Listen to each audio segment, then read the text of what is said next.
If you came into Dáil Éireann and they stopped you and said, "Are you Jewish?"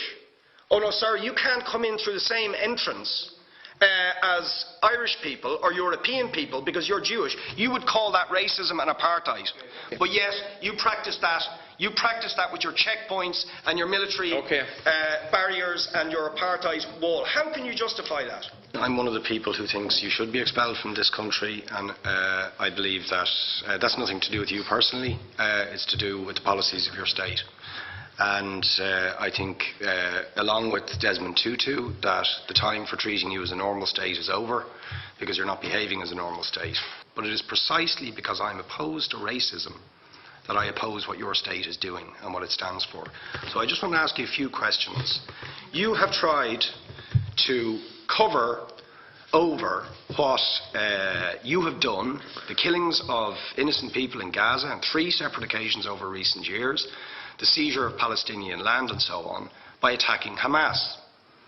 Now, why don't you just admit that Hamas didn't exist when the first Intifada took place? They didn't set up an armed wing until the early 1990s. And that there was a reason that PLO were in Tunis at the time, exiled, effectively not present. But the ordinary Palestinians rose up because you denied them basic rights. I lived there. It was apartheid. It was racism. It was endemic. It was rotten. Absolutely, I was shocked within weeks of living there to see how you treated Palestinian people.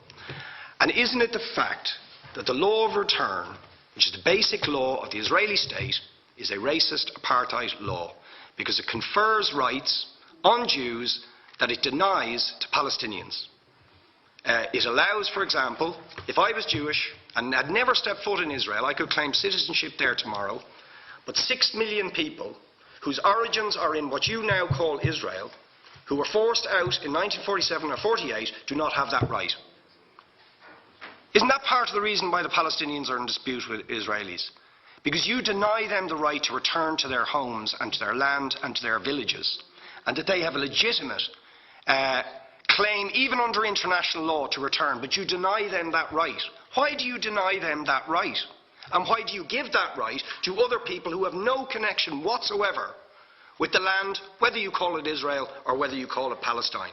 Why do you continue to seize land, if you're serious about Oslo and the two-state solution? Why do you continue to seize land, which under that agreement is land designated to be Palestinian land? 500,000 people, most of which has taken place since Oslo. You allow that to happen. Why do you allow it to happen if you're serious about giving this land to the Palestinians? It's absolutely extraordinary. And it just, are you not just taking us, Ambassador, for idiots? That you can say with a straight face, we're serious about peace, but while we're serious about peace, we're going to seize Palestinian land. And you expect the Palestinians to just sit back and do nothing about that. And the world to accept that that is an acceptable way to behave. And you asked earlier on, could we have some constructive solutions? Now you know what the Palestinian people have been asking for. Far less even than some people would ask for. Because I believe the whole apartheid system should be dismantled. But what they've asked for is to lift the siege of Gaza. Just to lift the siege of Gaza. Let them have an airport. Let them have ports. Let them not be dictated to by a government for whom they do not vote as to what can go in and out of their territories, whether they will have power, whether they will have clean water, whether they will have medicine.